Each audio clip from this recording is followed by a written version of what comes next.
Hey, everybody. Welcome back to the Talking Energy Show for the Oilfield Tailgate. We are in downtown Oklahoma City, and we are at the Faro Energy Services and Assault Chemical, the office, OKC. Thank you, Downtown Josh, for OKC. hosting It's a nice space place. and for being a co-host. Thanks for having me on the show, Matt. I appreciate it. I know you stared in my eyes, fell in love again. Thank you. Introduce yourself, guys. Thanks for coming in. Go ahead. I'm Parker Bowles. I'm the General Counsel of Clean Refineries and the Director with Green Fuels. It's our operation arm. Derek Williamson, President of CRI, Clean Refineries Incorporated.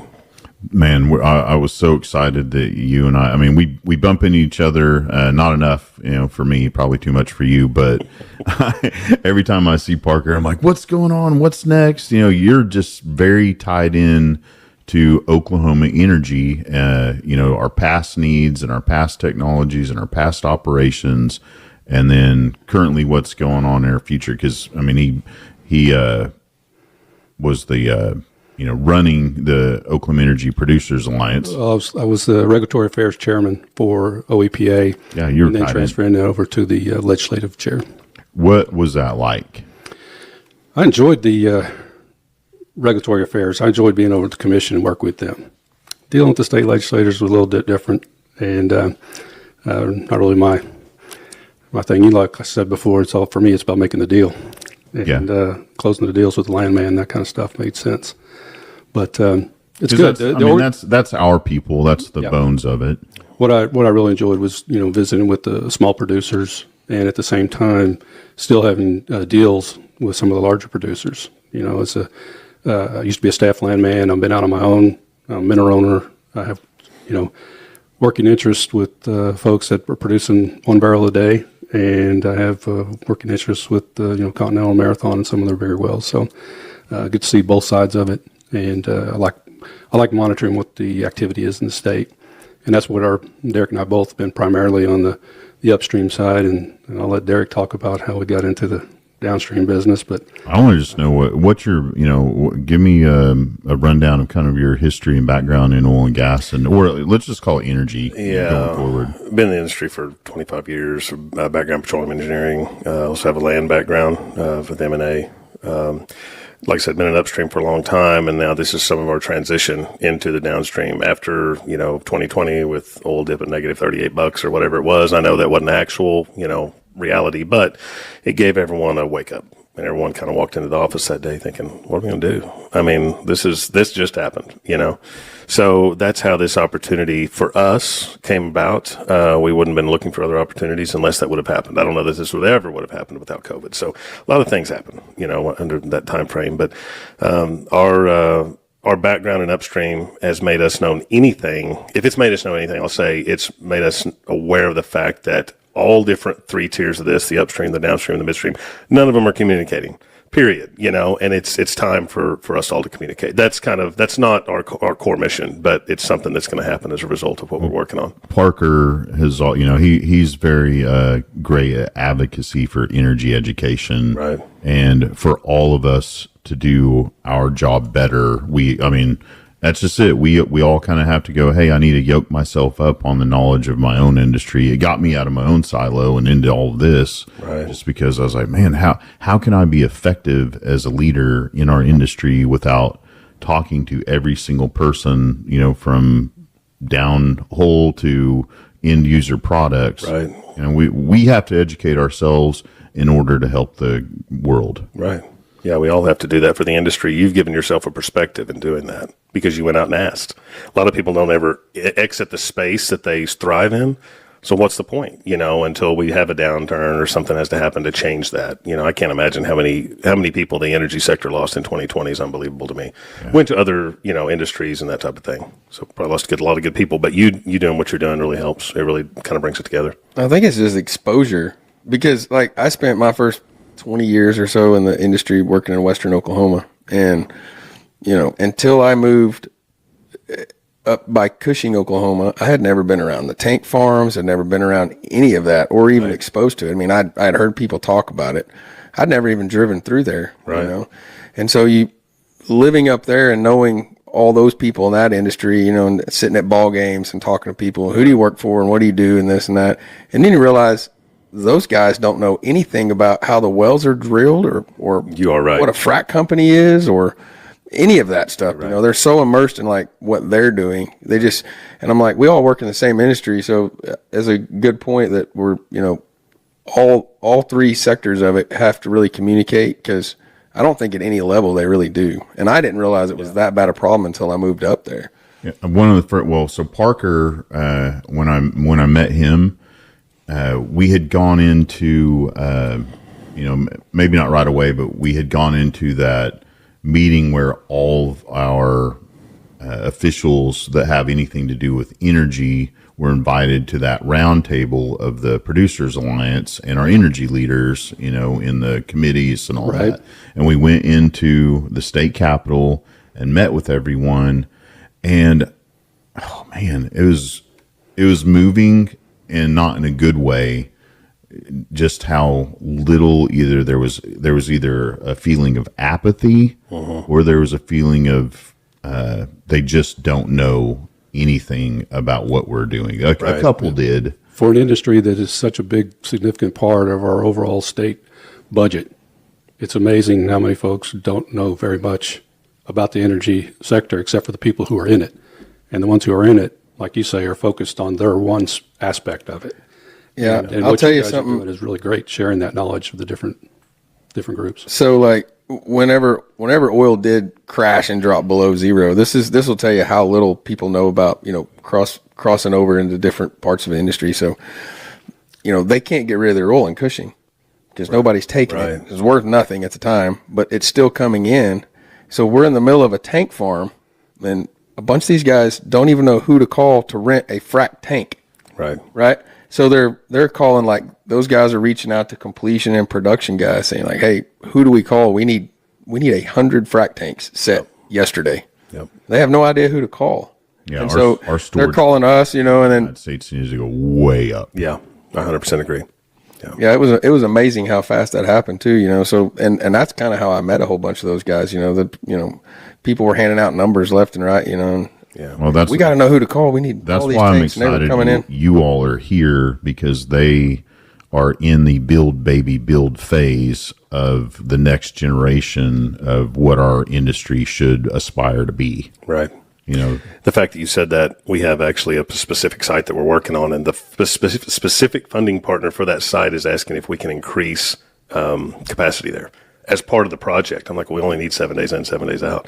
No, can we build another 20 days of storage there? That tells you when the money is focused on it and knows what's going on, then you need to pay attention, because, you know, the golden rule makes all the rules, right? Yes. You know? So if they're looking ahead enough to know that, then we should be focused on looking at that too, which we are, because we're in this space. But like you said, we need to really look at energy security, not so much energy dominance. You know what I mean? I mean, we can dominate, but we need so much energy in this. It's a national security issue. Right. We need energy right here, you know, and, you know, like we had a conversation earlier where we send stuff overseas to be refined, and then the products that it creates come right back here, and we purchase them, but we ship them 4,500 miles to get them back here. It's lunacy. Yeah. If anybody's watching, you know, as we were talking, we would love the numbers to know just how much of our oil leaves our country to go and become either refined and then come back to us, or, you know, put into products immediately, you know, that will eventually come back to us. I think it's 4 to 6 million a day.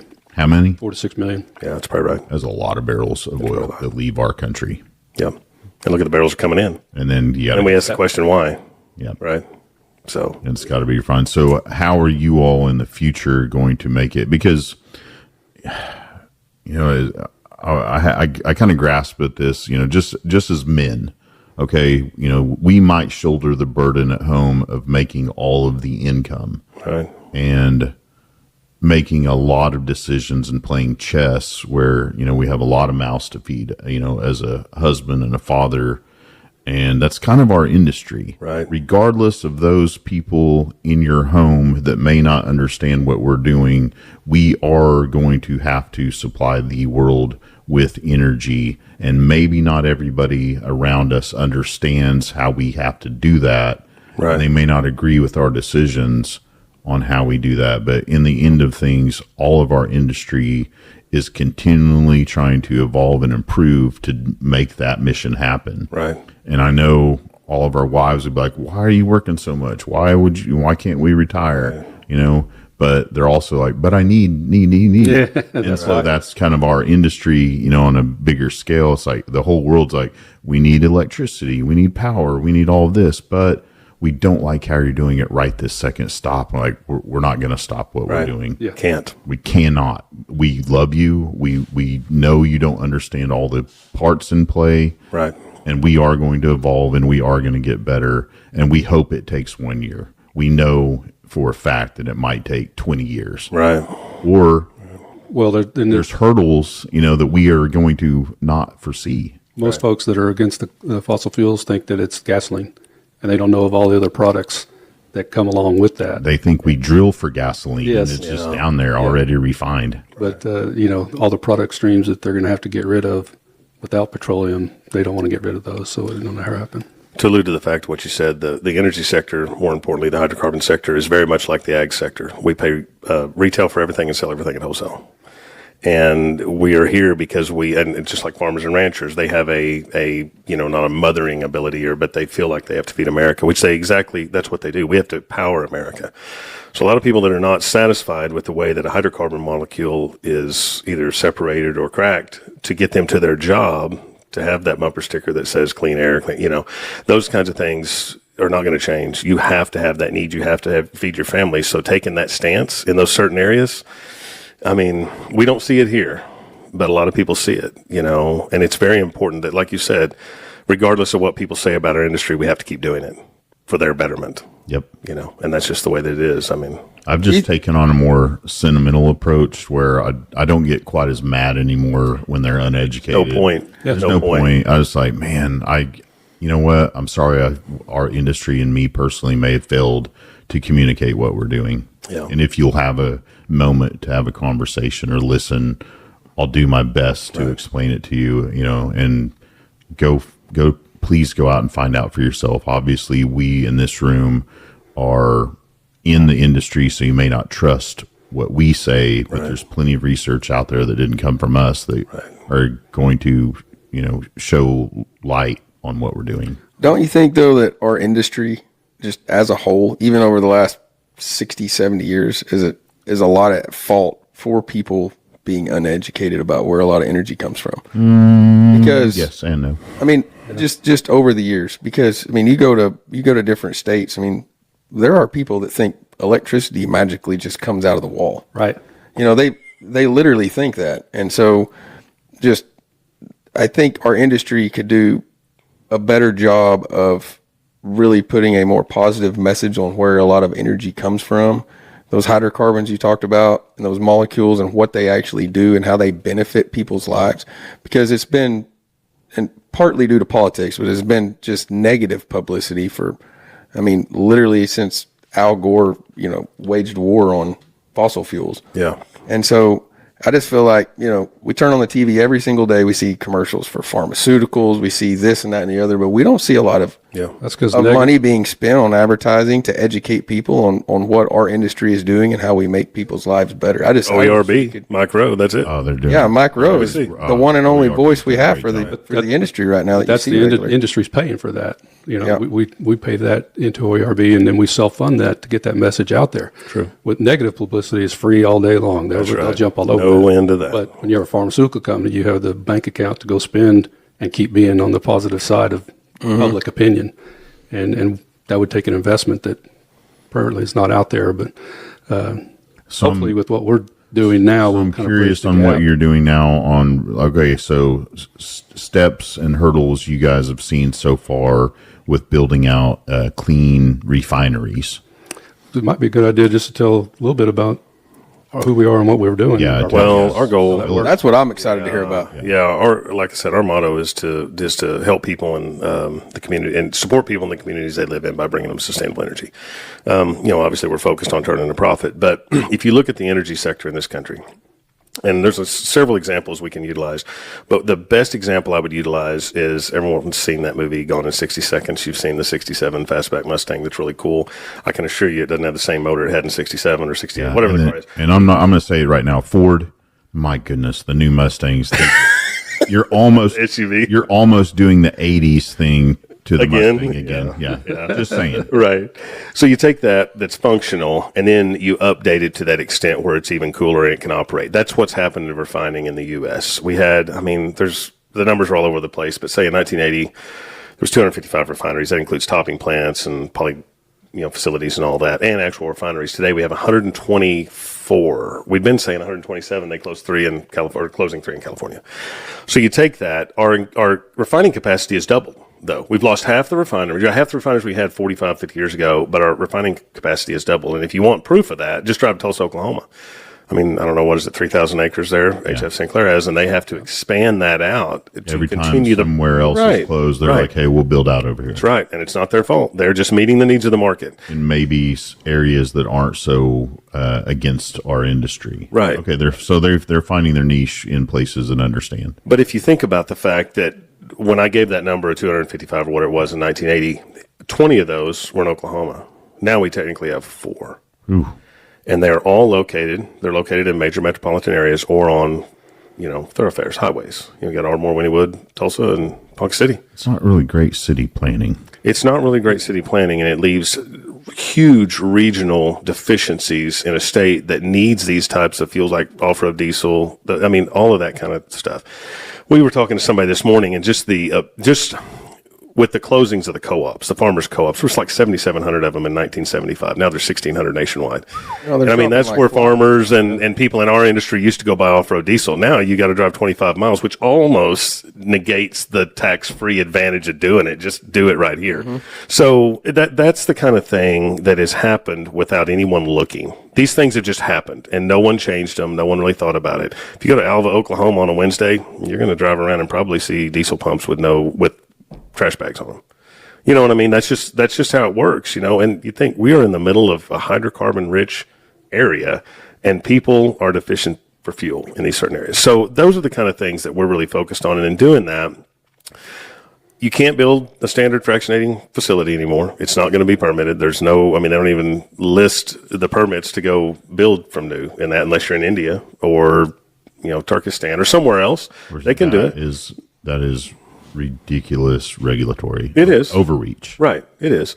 But given that fact, our process, our system is the easiest, most lightest permitted process out there. We're near zero net emissions. You can't really say, zero net emissions. We don't have any flume. We don't have a flare and all that kind of stuff. But we run a totally closed loop heat exchanger system.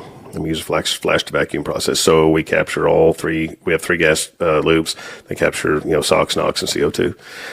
And all of that is captured back to the extent it's a usable product, whether it's liquid methane or we run, if we're running back the captured natural gas off of, say, a 12 to 15 hydrocarbon molecule intermediate crude, we can reburn that gas, or we convert the CO2 to like sodium bicarbonate. So we have usable things of that we're creating through our process.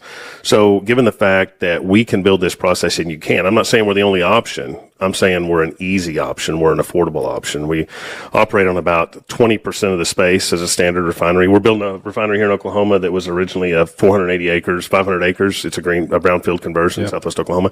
And we need about 80 of it to do the process and the storage. The storage you don't get away from because that doesn't change. You got to running when you're ready. Your throughput dictates how much storage you have to have. But if you're doing a 75,000 barrel a day refinery, you have to have so much storage. So that's what that facility as your efficiencies grow and you add to your refining, right. You will need to be able to. And I'm glad you have that much space because you can grow out. Right. Hey, we've gotten really good at this. Now we're going to add some capacity. Right. Well, and our operations are on a train based on 10,000 barrels. So we can add out and years later add another train. Yep. Our modules are 10,000 barrel modules, so we can go from 10 up to 200,000, 300,000, whatever we need to do, as long as the power requirement is there.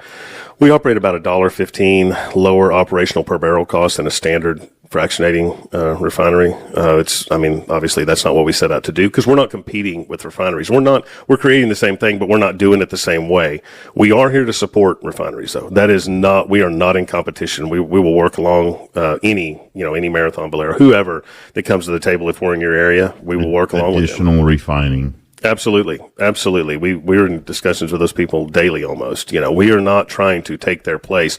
We are trying to shift gears and go to the next level. It may give them time for some maintenance. Yeah, I'll give you kind of right. They always have that down term, the whatever it's called, the deep cycle or whatever. But I'll give you an example. We were sitting in a state office, state governor's office, and there is a place where we're doing a process in that state where the very first well was drilled in that state. And I'm not going to mention the state, or can we? It doesn't matter. It's Louisiana. I think you can. Anyway, and one of the governor's guys said, that's the place where the first well was drilled in this state, and now you guys are transitioning this process in that very spot. It was meaningful to them. They stepped in there and kind of, it was just, and it was meaningful to me. Community's a legacy. I mean, they are very much in the same boat as we are, when it comes to energy. Like, they're not the Permian, but they have a big heart for oil and gas. And there's so many people over there very well versed in all we do. Right.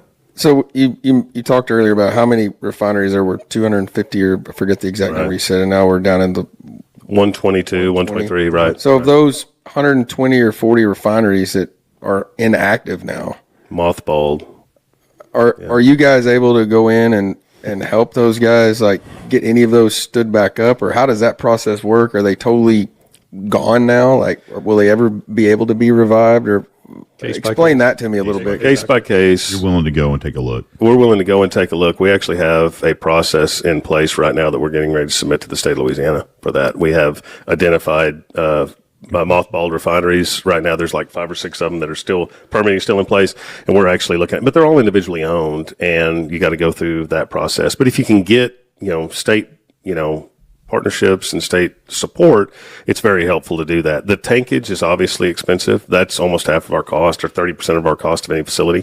So if that's in place, why scrap it? We're really good in this country about tearing things down and building new. That's wasteful in a lot of Putting my legal hat on, though, we want indemnification from the state and the prior owners for the existing refineries. Liability, environmental. Yeah, anything that happened before you guys got there. Right. But we just want to help. We literally just want to help. We want to change these practices, bring these jobs back to these small communities that lost all that, whose families worked there for decades, and now, the communities die around those types of businesses. We have energy, we have hydrocarbons, we might as well put those two things together, create jobs, and increase our regional stability in all of these states. It's not just in Louisiana, Oklahoma, Texas. It's everywhere. Every state needs it. It doesn't matter if it's red state, blue state. It doesn't matter. We need to come together. I and Parker have talked about this, and a lot of it just had to do with, our grand idea of save the wells, all of us, 8 million wells right now across the United States are being looked at to plug and abandon. Right. That's the real number. Right. That 18, which is incredible. It's not the orphan, but it's the abandoned. Right. So our orphan well program here in Oklahoma may have close to 19,000 wells on it, but the true number of non-producing wells is more like 220,000 wells. Wow. Temporarily inactive more than 15 years is over 100,000. Yeah, it's a big number. Right. And so I look at, leaders like you who have this process that might become a better, refining, and I'm like, okay, if you guys can get this one moving, then at some point you get those efficiencies, and then we can start shrinking that to maybe more of a microgrid kind of like, hey, we might be able to make some regional refining, available, and get these, communities going with lots of, maybe more of these refineries. Right. It doesn't have to be the super capacity ones. Right. Well, we have some groups that are maybe an operator that has its own production of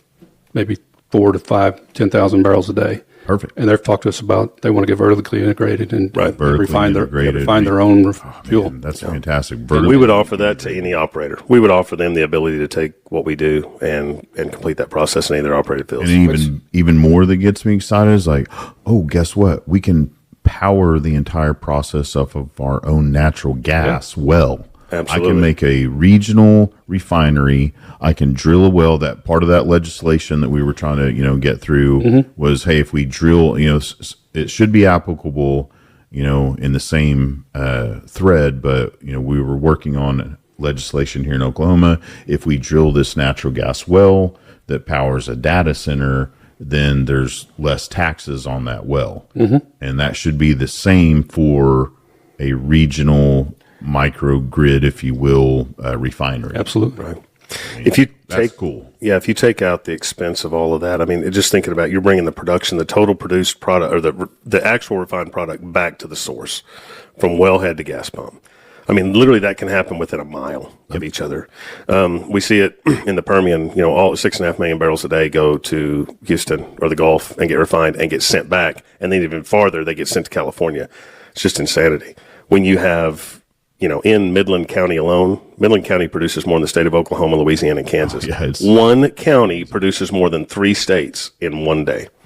So it's just insanity not to have that process right there, and we're working on that. We have a couple of them. Yeah, and man, that's if everybody's been watching the oil and gas prices, whenever we have a dip in oil prices and rig count goes down, well, all that associated gas out in the Permian will quickly add up to natural gas prices going back up, because now we have less natural gas coming out of associated gas in the Permian, and then we've got to go drill for more natural gas. So that brings up, we were talking earlier when you guys first got here, but I wanted to just briefly visit on this. So as a question to you guys, but we talked about, this motto, thanks to, like Matt said, Sarah Palin, this drill baby drill thing, which turns out we can drill ourselves into a downturn extremely fast. So one side of our industry can rapidly respond to a need, and then all of a sudden we create this huge bottleneck.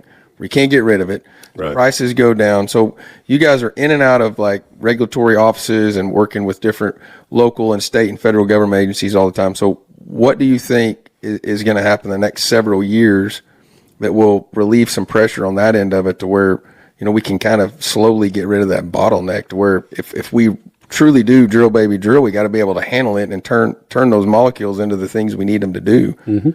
So I would love to hear what you guys kind of know is coming down the pipeline that's going to relieve some of that a little bit. Yeah, exactly. I think the process is so broken. And like with what I said before, all of these things have happened, and they've happened in front of our eyes, and we didn't even know they were happening. So I think a lot of the things that they're doing in Southwest Louisiana right now with natural gas, I think that with the export terminals, I think that's key. We have to be able to sell what we're not going to use, and it's got to be worth something, or it's not worth getting it there to sell it.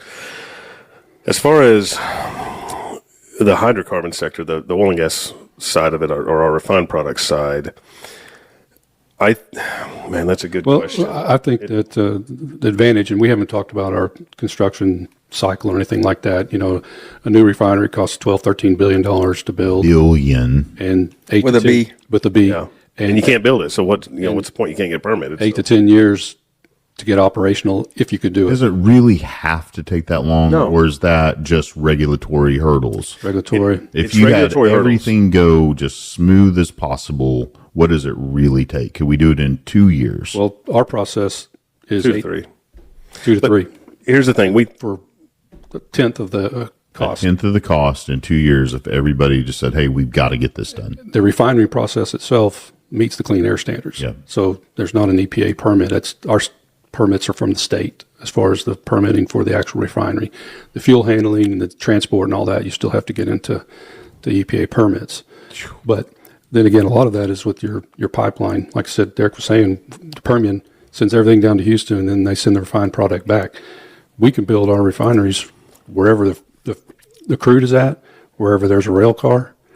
A barge can get there. Most of our refineries are on the coast, so we can I love the barge idea. I mean, if Oklahoma is really wide open to getting our energy resources going, we become our own country, if you will. Sure. And we've got Port of Catoosa. We do. We do have a waterway to the Gulf. We can have a small LNG plant. It may not be the biggest in the world, and it may be on barges instead of giant ships, but once they start moving, they're moving. Right. Well, to answer your question, we have these places in the country that are susceptible. They're at the end of that pipeline.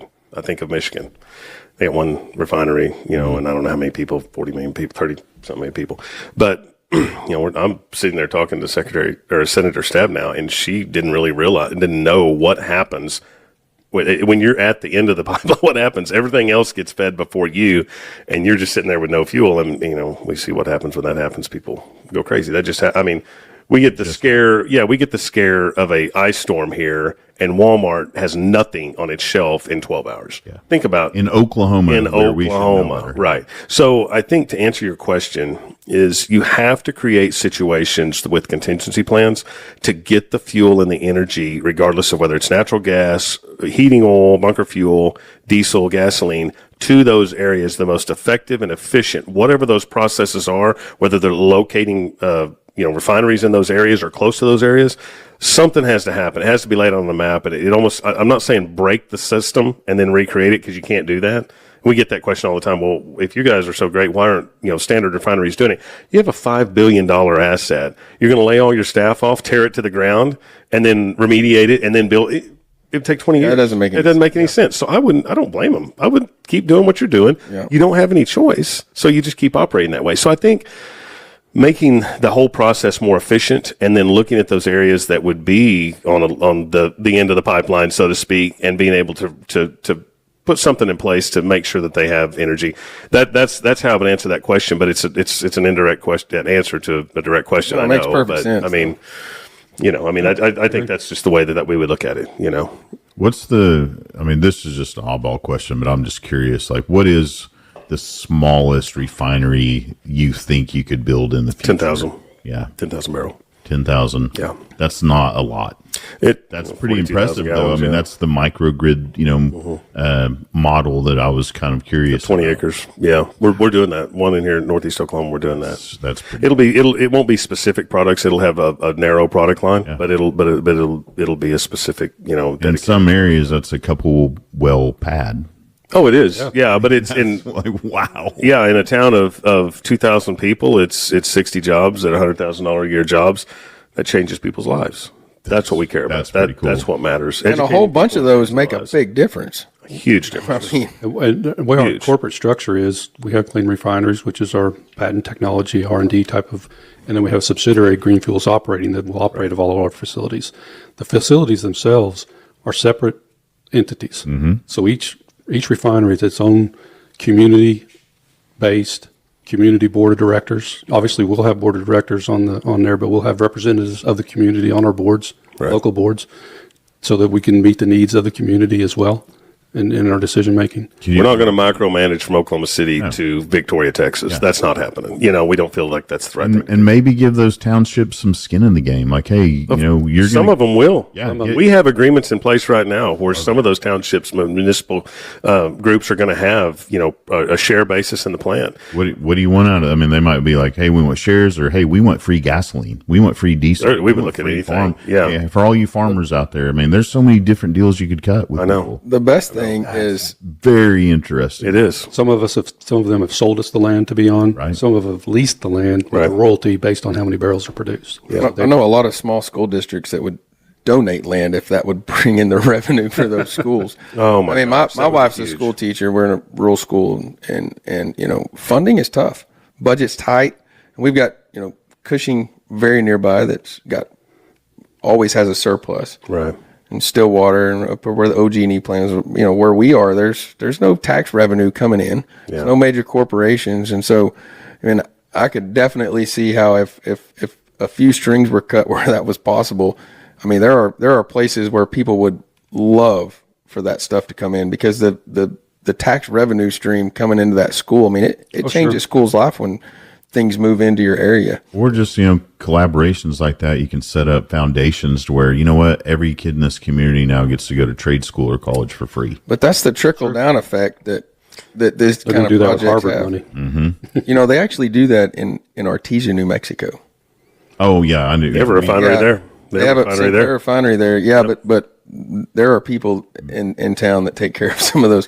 If you graduate from Artesia, you can go to college anywhere, which is amazing. But it's actually the second closest refinery to the Permian, the Big Spring. Big Spring's only 75,000 barrels a day, and you got 6.5 barrels production. It's funny. That's the closest. It's like 400 miles from Midland or whatever it is, you know. But most of the town of Artesia work there at that refinery. So much Right. Anybody you meet around town, they all work at the refinery, and it's a pretty clean place, you know. I mean, you drive past it. I mean, it's a really nice facility. That area of New Mexico just needs to be its own state and get rid of their liberal government up in Albuquerque area. Right, yeah. And stuff like, Well, man, yeah, you're right. Annex that into Texas. Yeah, like come And on. Artesia is a nice town because of that refinery. And as well. Hobbs is, man, what a crazy. I mean, like I remember Hobbs like driving through 20 years ago versus now. It's become a nice little city.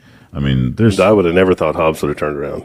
I mean, it just, you know, like you said, 20 years ago, it was like if you were going to get the state of New Mexico and Enema, that'd be a good place to start. and now I'm like driving around Hobbs, like there's everything there that any little town would want. That we need to do. There's some nice homes being built. That's awesome. Like Carlsbad hasn't changed much. But I love my wife has a wonderful family from Carlsbad. They're all all worked with Yates for a long time. The Pecos River, I'll get a laugh out of the family, but they know I like to go jump in that river no matter what time of year. Like the magical waters of the Pecos River, the healing waters of the Pecos, and I'm out there. Depends on where you jump in it at. It's cold right there. That's coming the out healing rock. part of it. I'm out there early in the morning. They come out and they 50 see me degrees. swimming, and they're like, "You're crazy." Yeah, the best, most refreshing time. It's like getting shot with the paddles. Just, Yeah. Go dolphin up. Yeah. That's hilarious. oh, man. Yeah. Well, Tell us more. How many minutes I got here on us, just in case. I'll check. Matt's always watching the time. Watching the the clock. time. Well, I just don't want to bore us or anybody else. we got so many things really going on in different states. And We do. We're in 5-6 states right now. We're doing a lot of projects in Texas. It's obvious it's a larger state, you know. Right. But a lot of projects in Texas, projects in Louisiana. Louisiana's been really good to us. The state's been really easy to work with. You never know. Wyoming's been good to work with. Alaska's been exceptional to work with. What about East Coast stuff? Why do you ask? Because, they're very anti-oil and gas just as kind of a sector through that area. At least I don't think the people are. I don't think the people are. Regulatory people that make money off of Not other. so fast. Well, let's say Yeah, not so fast. let's say some of the states have reputations for it over there. They definitely So do. I'm curious how they perceive these things, especially since you guys have such, you meet all these EPA standards and this and that. So when you guys go to those states, we didn't go to them. We don't go to those They came states. to us. They came to us, yeah. even better. See, Yeah, we get California, New York, New Jersey, Eastern Pennsylvania. We actually had a lender offer us a term sheet to build in Westchester County, New York. Like present us the whole deal. It wasn't quite enough money. It wasn't. It was a little bit of a thin sheet, but They were trying. they were trying. They wanted to do only asphalt and jet fuel for Teterboro, and they had a great plan. I don't know that it's still on the board. Yeah. But we agreed You to can it. go back to them like, hey, keep us. Let's keep having meetings. Pushing. If we start seeing the availability of our capacity to give a little bit more, as we grow, we might be able to get into that. One of the questions that always comes up when people hear about us is it going to work? And one of the things that with the New York group, they got wind that the patent facility, the test facility that we used, has been and is currently working in California right now. Yeah. And the state of California has permitted it every single year. It's current, and I don't think we've had a permit yet. We had any carbon registration on any of the. Any carbon reported our Bakersfield CO2 kind of area, or like Yeah, Long Beach and that kind of Thumbs Island and Mid-State area. Yeah. Well, yeah. We're actually in talks with the state of California right now with the CEC, the California Energy Commission, on some of the facilities that are closing. That's fantastic. That gives like you hope. an Like, hour, if California says, "Man, we really need to onshore our energy demand back again instead of getting it from overseas." I reached out directly to Governor Newsom. Said, "Hey, And what are we doing?" Yep. so And some boys from Oklahoma are going to help California solve some of their energy problems. We did that. Hey, as can I soon hit as the button? That's a good one. Yeah. That's it. I've been wanting to hit it. It was a good time too. I mean, first of all, we had the Dust Bowl, and a lot of great people moved out to California, and I feel like that's the only reason why California still exists, because of the hard work. Because of Bakersfield. Originally from Oklahoma. Kern County, yeah. County. Yeah. Well, and they reached out to us initially. There was some people in the Bay Area that reached out about the Valero refinery, and our initial reaction was, no, we got too much to do, And then we thought about it, and it's like, why would we not try to help people, even if they don't understand they need help? They're losing a lot of jobs. That place is closing down. This guy right here doesn't surround himself with people that don't want to help, so that's right. why I trust That's you, right. because I trust him. That's right. They live on an ocean of energy, and they have rolling blackouts at 2:00 in the afternoon. Right. All the crude, That's no sense to me at all. Entire country, possibly at any time. all the crude's coming in down the Valdez, coming in on ship, I guess, through Washington, and then going the rest of it to the Bay Area. I think that facility is 160,000 barrels a day there at Travis Air Force Base. I mean, you're bringing crude out, that you have right there locally in the state. I mean, there's a lot of things logistically that don't make sense, and there's a lot of things we don't know. But it's easy. I mean, I'm not saying we're being Monday morning quarterbacks or anything like that, but there's just things that don't line up logistically, and we see facilities closing, whether it makes sense for them to close or not.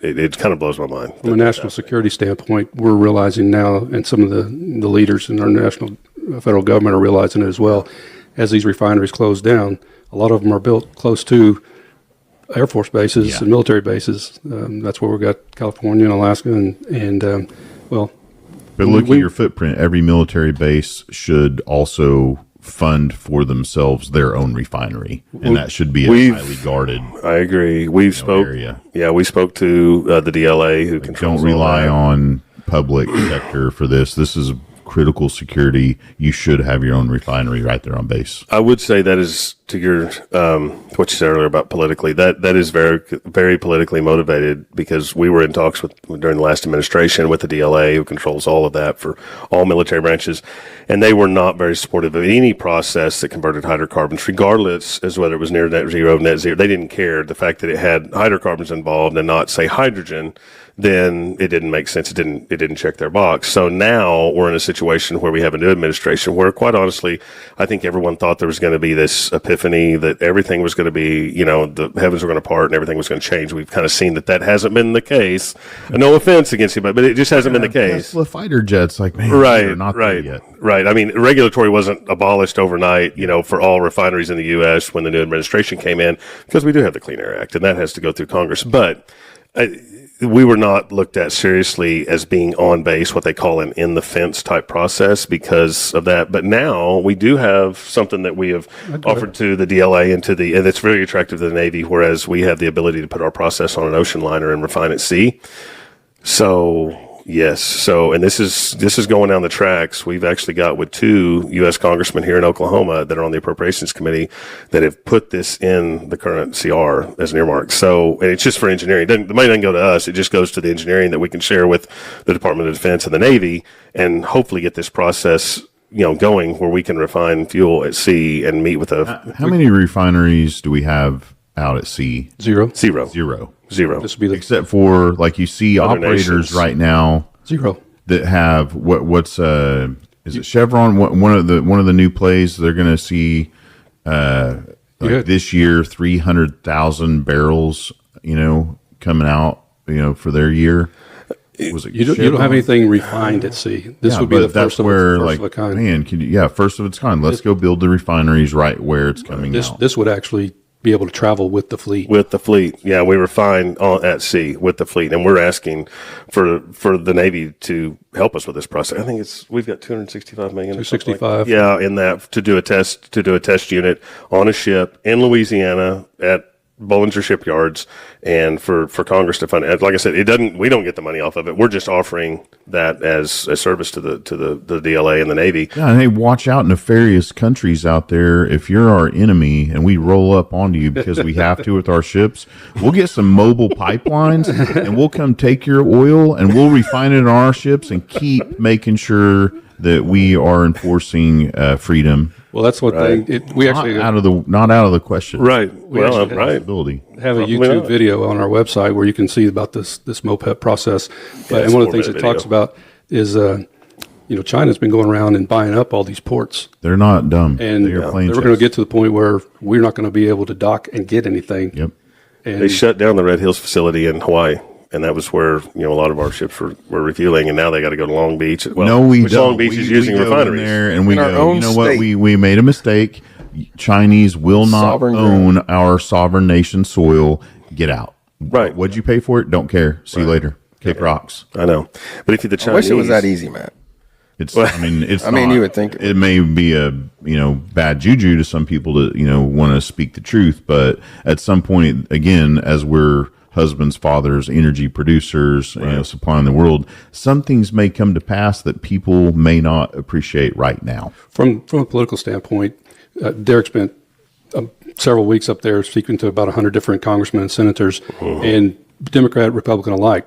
The Republicans loved the fact that we had hydrocarbons there in use, but they didn't like the fact that money would come from the IRA, which they voted against. Right. The Democrats loved the fact that it was the IRA, but they hated the fact that we were using hydrocarbons. not all of them, but a lot of them. Yeah. So it was just politically, it was tough for them. And then you have the people that don't want you to solve the problem at all. Right. Because the problem is the way that they get reelected. And you could see that in their eyes when you sit across the table from them. You know that that's the case. At that point in time, when's my next meeting? You know what I mean? That you're just wasting your time. We've seen that right in Oklahoma. Right. Right. We argue whether or not it's even okay to make America great again. So maybe get them going on make refineries great again. You can start a new trend, Matt. Start a new T-shirt company. Exactly. Well, I had this conversation with Harold Hamm. We talked a few weeks ago. It doesn't matter if you drill, baby, drill. If you can't refine, baby, refine. It does not matter.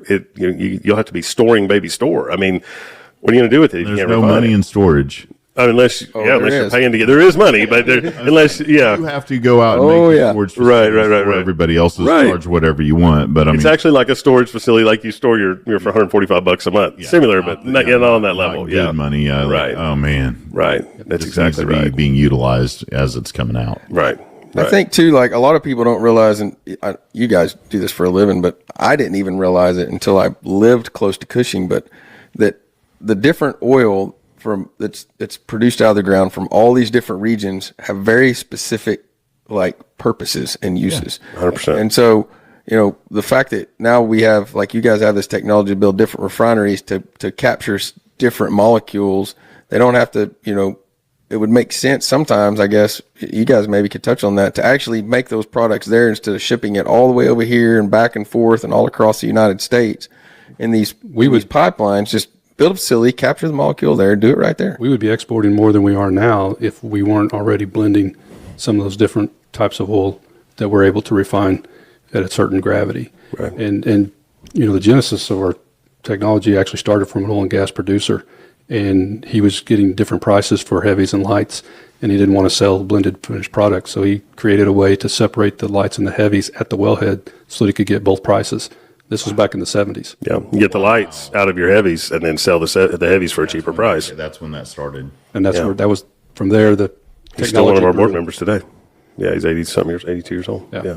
That's anything you can do right there on site just makes me smile. It's huge. You're seeing that in the water reclamation stuff, and there's a lot of technology. We also have water technology I hope too. you guys have found, if anybody hasn't seen, but please go to what used to be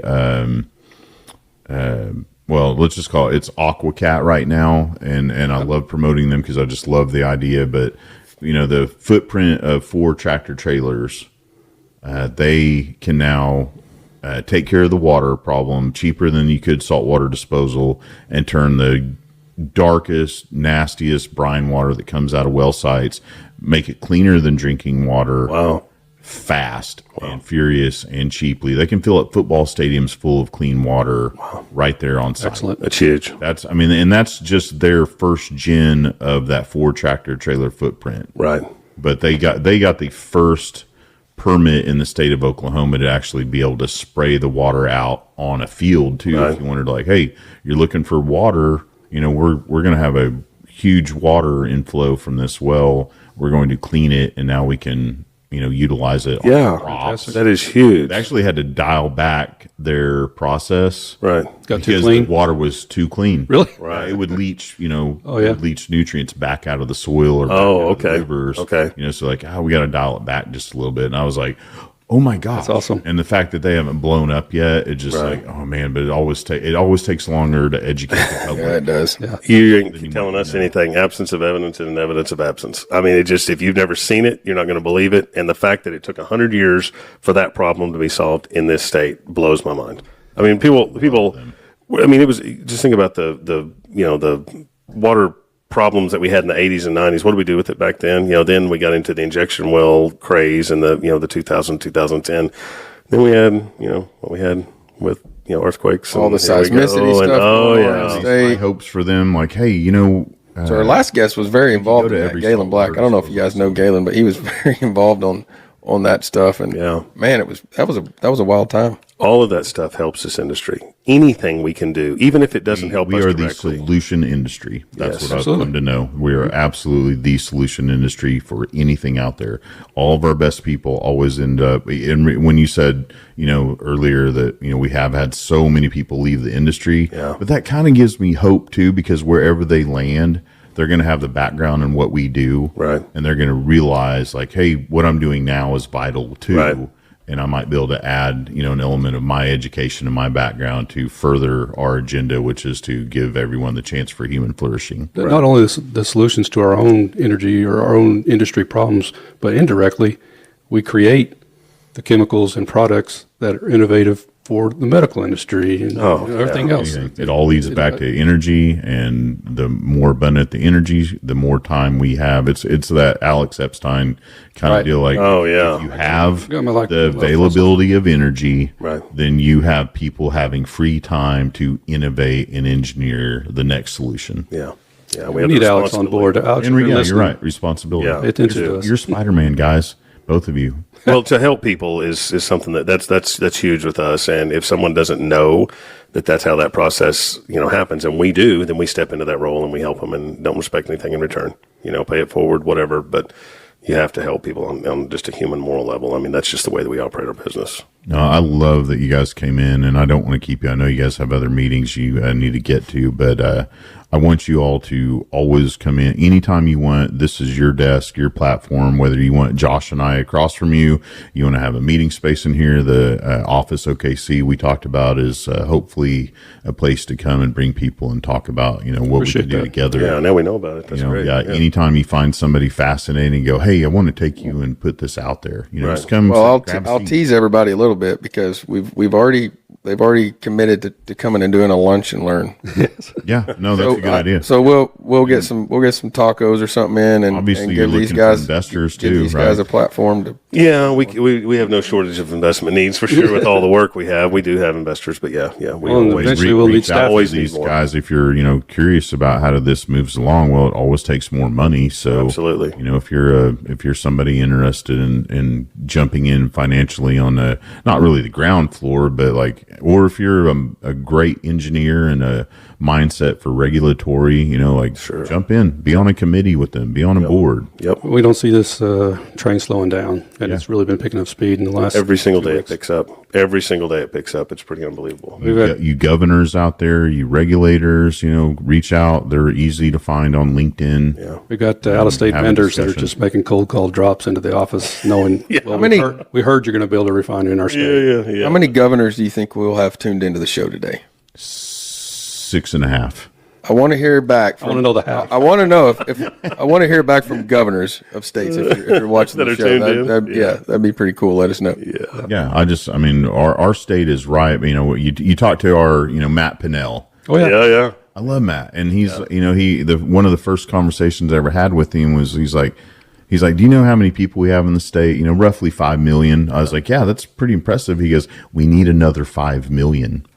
I was like, what? Wow. Yep. He goes, we could easily grow to another 5 million to really cover the innovation and growth that we need to see in order to thrive. Sure, to diversify. Yeah.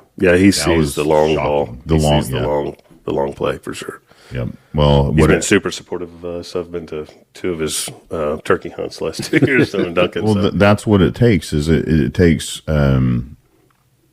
building out infrastructure to attract smart people to come and help you build things. Yep. Smart people like to build things that will last and be a legacy. Yep. and be something that they are proud of to do in a community that cares. Yep.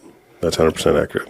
Well, and I know, like we've said from the beginning, a lot of our motivation was to help with producers, small and big, and also with agriculture. Oh, yeah. Ag's huge. Agriculture and energy, they intersect all the time. We and could not produce the food No, for the globe we without. don't. Especially in Oklahoma and Texas. They're so connected, Absolutely. I grew up a farm kid, and so many of my friends are now in the energy sector that grew up on farms too. A lot of them still do both. Oh, yeah. I did. And it's just it's amazing how closely connected those two things are, and it's a special part of living in an area like this. It is. You were cutting hay last night, weren't you? I was baling yesterday. Day before that's- yesterday, yeah. Man, some of our That's why it rained. are, Yes. Yeah, You exactly. cut hay and it rained again. that It was your fault. you put I our live close to you too, by the way. our Yeah. harvest. Yeah. You put the harvest next to the arts festivals, and Yes. Oh, yeah. it's our rain dance. That's right. Yeah. Yeah. That's exactly. But I went out to O'Keene, my hometown, and I saw some of the wheat, harvest coming up, and I was like, this looks so good. Oh, yeah. It's I good. was really excited. I always forget you're a whippet. Whip it. You're a little Well, tiny greyhound. I'm also a boomer because I spent part of my youth in Woodward as well. So I split my two loyalties up there. But Is it Boomer or Bomber? It's Boomer. Boomer, Yeah, the Midwest Bombers City are is Midwest Bomber, City, that's and right. I actually have a little piece of that in me too. So Okay. So are you claiming the what's your whippets? what's your Duncan first- Demon. Duncan? That was a Weatherford Eagle. Hobart Bearcat? We played you guys in junior high football. I started off a Roosevelt Rough Rider, but it shut down Oh, in third wow. grade. Yeah. There was only 3 people in my class. They had no choice. They had to shut the school down. And the You Thunder definitely have to won be a last Rough Rider to night. still live in Yeah, they Roosevelt. Yeah. Any relative issues? And go around the room before we let everybody go. What's on your hot topics today besides energy? Anything? Sports, weather. You got anything in mind that you want to like? I woke up busy this morning, just geared up for the energy world. I really don't have nothing on my plate Shocking. today. That's the first man. Well, I just got done graduating a kid from high school, so I've mentally been trying to relax the last, Yeah, usually week or two, because usually we had he and I get off in 14 the weeds things about in the 7 weird days. stuff. Yeah, that's good. We'll That's get good. Get to know each other better. Yeah. What do you got? You going on vacation anywhere? I don't know. Well, maybe going to Louisiana. Going to Louisiana next week. Isn't that great? Like I know all four of us, like we always mix the two together. Like it is a vacation. I get to travel, but I'm also going to go there and meet somebody neat. Well, as a mineral owner, I enjoy looking at the development that's going on around the state. Just trying to keep ahead of that. So, doing that, and that's the fun part of my day is when I'm doing Ask him what his minerals. tag says. Yeah, right. And then, Do you guys use any software looking up minerals? You got to just check it out sometime. I'm going to mention my buddy, but Zach Copeland. Yeah, Forecast. Forecast. That's such a neat software. Yep. And he's a good buddy. I've and used Forecast. It's I good. love supporting that dude. And if you need to know about energy prices and where they're going to go, and you need Oracle. We love these two, Brian and Bill Shanahan. Of course, Bill Shanahan. Oh, yeah. Energy Rogue. We met with him last week. Two shout outs to do. I just love all the software out there to help us do what we do. we did meet with those guys last Yep. week. and- Good. and hope We're going we to do some stuff more. together with them. They're going to work with us. Yeah, I hope at some point Forecast and Bill and Brian all kind of conglomerate and like figure out how to do it all together. Yeah. No, when I buy minerals, I go drive the lease roads. Of course. Oh, yeah. I'm looking for surveyors and finding out who's staking wells. I was like, right away. out there with the stick. That's right. No, not that. No. Dousing, right? Witching. Witching. Witching or dousing. Yeah. Yeah. Same thing, right? No, I'm going out looking for who's settling surface damages. That's what I'm doing. I've seen him in his loincloth out there, like skipping and like has a like a dance. It's cool. Swinging from the vine and all. Always noticing that BMW's got a nice haze of cleachy dust on the side of it. You've been to Carter County. Yeah. Yep. And they came in here in suits, acting like they don't get dirty. Yeah, we do get This was I my see- one I day. see all the dirt underneath your fingernails. Yeah. You were out working, your tuchus off. I said, let's do this Tuesday because we're already going to be dressed up. So There we go. Well, There you thank go. you. Worked out perfect. God bless you both. How do you want people to get a hold of you? What's the website? You got one yet? Yeah, it's www.cleanrefineries.com. Cleanrefineries.com. You can go to the media page and see all of our projects there that we're working on, we're completing, and there's a lot going on. I've got to look at it sometimes to know what we're doing. That's good. It's an awesome website. I checked it out earlier when we were waiting on you guys to get here. So the layout's great. I love how you scroll through and it just leads you into the next pages. Have you checked it out? Those two Very YouTube cool website. videos, 3 and 4 minutes, will tell you the on-site stuff and the Yeah, that's all I tell you to do. Make sure you go out now while you're growing and own every single possible free social media platform for yourself. Agree. Even if you use it or not, but at least you own it, so that no one even accidentally or nefariously takes that and utilizes it, in some way you don't want. Right. That's good information. Good advice. Yeah, I agree. We'll hire you I'm for that smart. Well, I stand on the shoulders of giants in this room. So anyway, thank you guys again. Thanks for having us. Thank you. Reach out to them. We'll see you next time on the Talking Energy Show for Oilfield Tailgate and the office and Payroll. God bless. Thanks for hosting. Thank you, Matt.